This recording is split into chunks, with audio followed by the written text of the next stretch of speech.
Hello everyone, welcome back to my channel. কেমন আছো তোমরা সবাই? আশা করছি সবাই খুব ভালো আছো। আজকের ব্লগটি কিন্তু অনেক সকাল থেকে শুরু করছি। এখন কিন্তু ওই 6:30টার মতো বাজে। প্রচণ্ড আজ ঠান্ডা, জলপাইগুড়িতে এত ঠান্ডা। আর আমি এই ঠান্ডার মধ্যেও আবার ঘুরতে চলে যাচ্ছি পাহাড়ে। কোথায় যাচ্ছি যেতে যেতে কিন্তু অবশ্যই তোমাদের বলবো। আমি তো রেডি হয়ে বাইরে বেরিয়ে গেছি। রোহান এখনো আসেনি, রোহান সব ব্যাগপত্র নিয়ে আসছে। রোহানের কথা বলতে বলতে রোহান কিন্তু বেরিয়ে গেছে। আমরা প্রথমে শিলিগুড়িতে যাব, তারপরে শিলিগুড়ি থেকে তারপরে আমরা কোথায় ঘুরতে যাব সেটা কিন্তু জানাবো। এত সকাল সকাল না, আর একটাও রাস্তায় মানুষজন নেই, পুরো কুয়াশা। জলপাইগুড়ি থেকে বাসে করে আমরা শিলিগুড়িতে চলে এসেছি। আর এই যে এখন চলে এসেছি এসএনটি বাস স্ট্যান্ডে। নিশ্চয়ই দেখে অলরেডি তোমরা বুঝেই গেছো আমি কোথায় যাচ্ছি। আমি আর রোহানা সিকিমে যাচ্ছি। সকাল সকাল 7টার দিকে বাসে উঠেছিলাম জলপাইগুড়ি থেকে। শিলিগুড়িতে এসে নেমেছি 8:30টার দিকে। তারপর সেখান থেকে এসএনটি বাস স্ট্যান্ডে এসে আমরা 10:30টার দিকে সিকিমের গাড়ি পেয়েছি। তার আগের গাড়িগুলো বুক হয়ে গিয়েছিল, আমরা 10:30টার টিকিটটাই পেয়েছি। তারপরে যে দেখো 10:30 এখন কিন্তু বেজে গেছে। এসএনটি বাস স্ট্যান্ড থেকে আমাদের গাড়ি ছেড়েও দিয়েছে। আমরা এবার পাহাড় দেখতে দেখতে সিকিমের দিকে যাচ্ছি। গ্যাংটকে যাওয়ার জন্য বাসের টিকিট আমরা অফলাইনে কেটেছিলাম। এখন কিন্তু অনলাইনে আগের থেকেও টিকিট বুক করা যায়। শিলিগুড়ি থেকে গ্যাংটক যেতে জনপ্রতি ভাড়া পড়েছিল 190 টাকা করে। এছাড়া কিন্তু শেয়ার কারেও যাওয়া যায়। শেয়ার কারে ওই 500 থেকে 600 টাকা পর্যন্ত জনপ্রতি পড়ে। 2-2.5 ঘন্টা বাস জার্নি করার পরে বাসটা এক জায়গায় থেমেছে। এখানে সবাই একটু দুপুরের খাওয়া দাওয়া করছে। প্রিয়াঙ্কা রেস্টুরেন্টের সামনে দাঁড়িয়েছে, আমি বাদে সবাই কিন্তু এখানে খাওয়া দাওয়া করছে। আসলে পাহাড়ে এসে আমি কিছু খেতে পারি না, আমার খুবই অসুবিধা হয়, মানে ওই ভরা পেট আমি উঠতে পারি না। তাই আমি এখান থেকে একটু ঝালমুড়ি খেয়েছিলাম। 30 মিনিটের মতো এখানে গাড়ি দাঁড়িয়েছিল। 30 মিনিট পর সবাই খাওয়া দাওয়া কমপ্লিট করে আবার বাস ছেড়ে দিয়েছে। কিছু মাস আগে যখন পুরো বন্যা হয়েছিল সিকিমে, এই রাস্তাগুলো পুরো ভেঙে গিয়েছিল। কিছু কিছু ঠিক করছে। আমরা কিন্তু এই যে সিকিমে ঢুকছি, ওয়েলকাম টু সিকিম, এখানে গাড়ি দাঁড়িয়ে বেশ কিছুক্ষণ চেকিং করে। চেকিং হবার পর বাস ছেড়ে দিয়েছিল। আবার কিছুক্ষণ বাদে এখানে একটু দাঁড়িয়েছে। আমরা কিন্তু প্রায় গ্যাংটকে পৌঁছেই গেছি, আর বেশিক্ষণ কিন্তু লাগবে না। এই যে দেখো ওয়েলকাম টু সিকিম। সারাদিন জার্নি করে আমরা শেষ পর্যন্ত গ্যাংটকে পৌঁছালাম। রাস্তা এত খারাপ, অনেকক্ষণ সময় লাগলো আসতে। পুরো সন্ধ্যায় হয়ে গেছে। আমাদের হোটেল অলরেডি বুকিং করা ছিল, একদম এমজি মার্গের সামনে ছিল। এমজি মার্গটা পার করেই আমাদের হোটেল ছিল, হোটেল উৎপলা। আমরা আগের বার যখন এসেছিলাম তখনও কিন্তু এই হোটেলটাতেই ছিলাম। তার জন্য এবার এসে এখানেই উঠেছি, কারণ আগে থেকেই চেনা জানা ছিল, আমরা বুকিং করে রেখেছিলাম। চলো তাহলে ভেতরে যাই। ভেতরে গিয়ে তোমাদের আমাদের রুমগুলো ভালোভাবে দেখাবো। সারাদিন পরে আমার প্রচণ্ড খিদে পেয়ে গেছিলো। সারাদিন আমি কিচ্ছু খাইনি, খাওয়া নিয়ে এসেছি, এখন রুমে বসে খাবো। আমাদের রুমটা একতলার ওপরে ছিল, সেটি দিয়ে উঠছে। যে দেখো হোটেল উৎপলা, এটা রিসেপশন। এই যে আমাদের রুম, রোহান চাবি দিয়ে রুমটা খুলছে। ভেতরে গিয়ে তোমাদের দেখাবো। ডবল বেডের একটা রুম, ঠিকই আছে দুজনের জন্য, বেশি বড় সড়ো নয়। আমরা তো জাস্ট রাতটুকু থাকবো, আবার সকালবেলায় আমরা বেরিয়ে যাবো ঘুরতে। রুমগুলো কিন্তু বেশ ভালোই ছিল, যথেষ্ট পরিষ্কার। এখানে একটা টিভি আছে, বসার সোফা আছে, চেয়ার আছে, কোনো কিছু কিন্তু বাদ ছিল না। বেশ ভালোই ছিল রুমগুলো, আমার বেশ পছন্দ হয়েছে। হোটেলে ঢোকার আগে এমজি মার্গ থেকে মোমো নিয়ে এসেছিলাম, সেটাই প্রথমে খেয়ে নিলাম। প্রচন্ড খিদা পেয়েছিল। খাওয়া তো হয়ে গেছে, এবার আমি আর রোহান মিলে যাচ্ছি এমজি মার্গে। আসলে ঘরের ভেতরে তো কোনো কাজ নেই, তাই ভাবলাম একটু ঘুরিয়ে আসি। দিনের বেলা এমজি মার্গের সৌন্দর্য একরকম, আর রাত্রেবেলা একরকম। আমার সাথে আজ তোমাদেরও টোটাল এমজি মার্গ আমি ঘুরে দেখাবো। রাতের এমজি মার্গের সৌন্দর্যই কিন্তু অন্যরকম। আজ গ্যাংটকের ওয়েদার কিন্তু বেশ সুন্দর, বৃষ্টি নেই।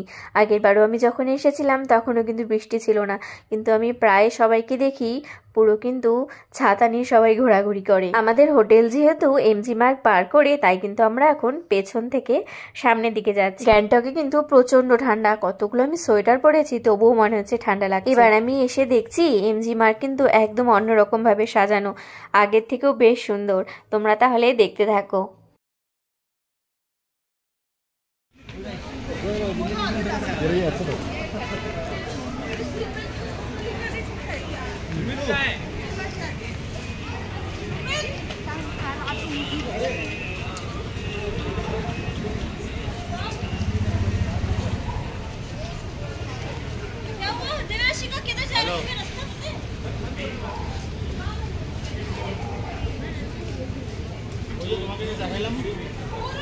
কোয়ান্টিটির পাশে ওকে লেখাটার মধ্যে ক্লিক করো।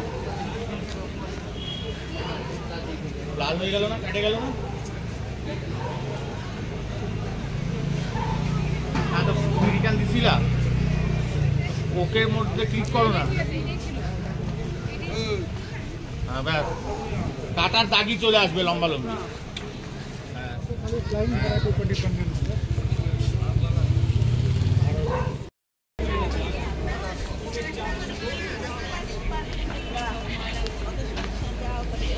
আর ও 2000-এ করে দিবে।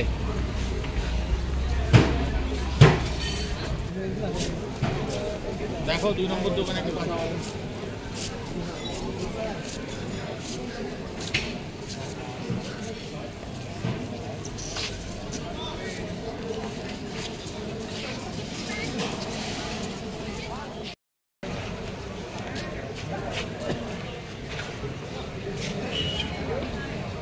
দেখবা জিপি নিচে দেখো, জিপি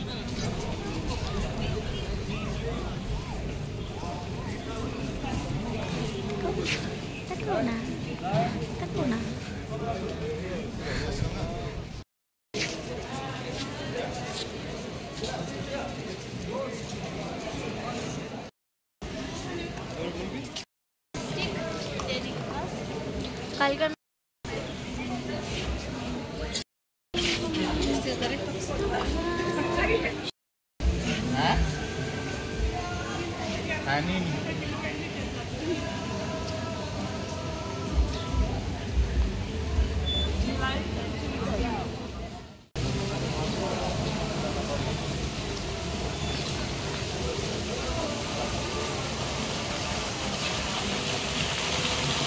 কি দারুণ,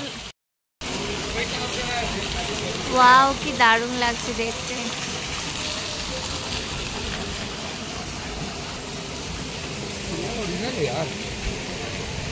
গ্যাংটকের একটা জিনিস কিন্তু খুব ভালো লাগে, এই যে এত সুন্দর ফুল বাগান। পুরো এমজি মার্গ জুড়ে শুধু ফুল বাগানই ভর্তি।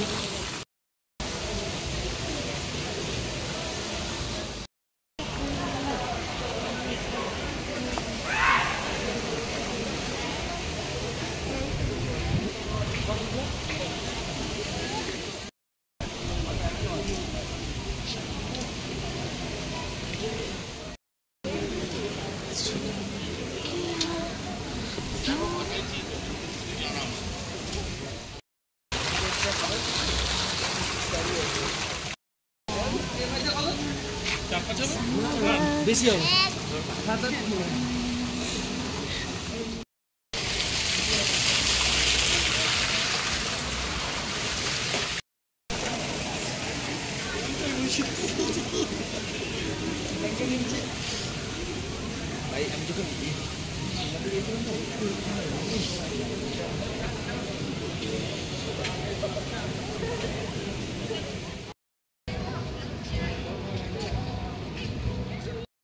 এখানে বানিয়েছে G20। 2023 সালে ফেব্রুয়ারি মাসে যখন এসেছিলাম তখন এগুলো কিছুই তৈরি হয়নি, তখন এগুলো কেবল বানাচ্ছিল। এবার 2024 ফেব্রুয়ারিতে আবার এসেছি, এখন কিন্তু পুরো সব তৈরি হয়ে গেছে। টোটাল এমজি মার্গ একদম অন্যরকম হয়ে গেছে। এমজি মার্গে যে জিনিসটা আমার সব থেকে ভালো লাগে সেটা হলো এই ফুল গাছগুলো। এত সুন্দর করে ফুল গাছ দিয়ে সাজানো, কি আর বলবো, অসাধারণ লাগে আমার এই জিনিসটা। চারিদিকে শুধু ফুল গাছ আর ফুল গাছ।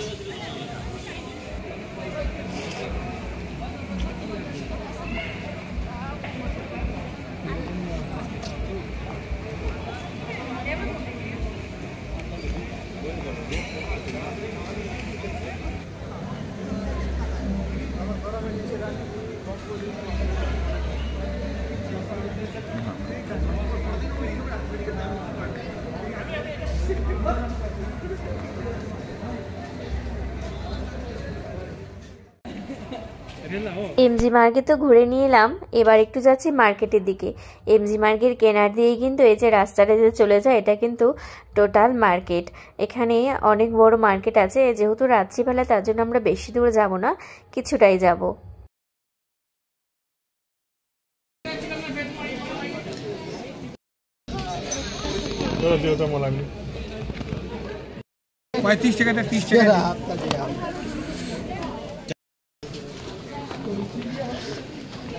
प्लास्टिक का चूड़ी होगा।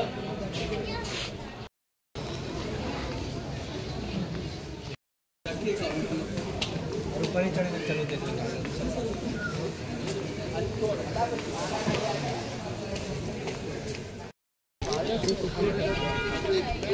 তো রুমে গিয়ে রেডি করতে হবে না সব কি এটা হলো গ্যাংটকের এমন একটি জায়গা যে জায়গাটা কোনোদিনই ফাঁকা পাওয়া যায় না, সব সময় এখানে সবাই দাঁড়িয়ে ছবি তুলতে থাকে। আমাদের ঘোরা হয়ে গেছে, অনেকক্ষণই ঘুরে নিয়েছি আর ইচ্ছে করেছে না, 9টাও পার হয়ে গেছে। আমরা এখন হোটেলে ফিরে যাচ্ছি। সারাদিন অনেক জার্নি করে এসেছি, প্রচন্ড ঘুমও পেয়ে গেছে। গিয়ে এখন খাবার অর্ডার দেব।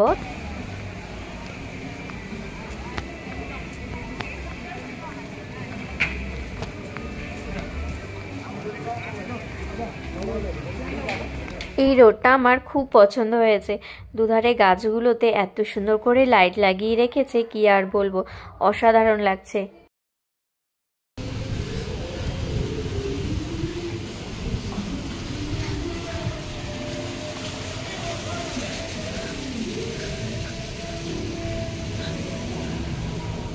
আমরা প্রায় হোটেলের কাছাকাছি চলে এসেছি। এমজি মার্গ পার করে প্যান্টালুস আছে, প্যান্টালুসের অপোজিটেই কিন্তু আমাদের হোটেলটা, উৎপলা। রুমে চলে এসেছি, এখন খাওয়া অর্ডার দেব। মেনু কার্ডটা আমি দেখছিলাম কিন্তু আমি বুঝতে পারছিলাম না কি খাওয়া অর্ডার দেব। যাই হোক, অনেক ঘাটাঘাটি করলাম, বুঝতে না পেরে তারপরে রোহানকে বললাম তুমি দেখো। রোহান খাওয়া অর্ডার দিয়ে দিয়েছে। আমি ভাবলাম জানালাটা খুলে একটু রাতের পাহাড় দেখি কেমন দেখায়, কিন্তু জানালাটা খুলে দেখি পুরো একদম অন্ধকার, অত কিছু বোঝাই যাচ্ছে না, খালি ছোট ছোট লাইট দেখা যাচ্ছে। এর মধ্যেই আমাদের খাওয়া দিয়ে গেল। রোহান চিকেন থালি অর্ডার করেছিল। শুধুমাত্র চিকেন থালি লেখা ছিল, তার সাথে কি কি থাকবে সেগুলো কিন্তু লেখা ছিল না। 200 টাকা প্লেট ছিল। যাই হোক, ভালোই কিছু দিয়েছে। আর একটা এক্সট্রা ভাত নিয়েছি। এখানে ভাত দিয়েছে, একটু স্যালাড দিয়েছে, পাঁপড় ভাজা, 2 রকমের সবজি, আলুর চিপস, ডাল দিয়েছে আর চিকেন দিয়েছে। বড় বড় 2 টুকরোর মতো চিকেন দিয়েছে। যাই হোক, ভালোই খাওয়া দিয়েছে। আমরা তাহলে ডিনারটা সেরে ফেলি। তোমাদের ভিডিওটি কেমন লাগলো অবশ্যই কিন্তু জানিও। ভালো লাগলে অবশ্যই লাইক করতে ভুলো না। নতুন বন্ধুদের চ্যানেলটি সাবস্ক্রাইব করার অনুরোধ রইল। কাল থেকে গ্যাংটকের আরো অনেক নতুন নতুন ভিডিও তোমাদের সাথে শেয়ার করব। বাই বাই বন্ধুরা, গুড নাইট।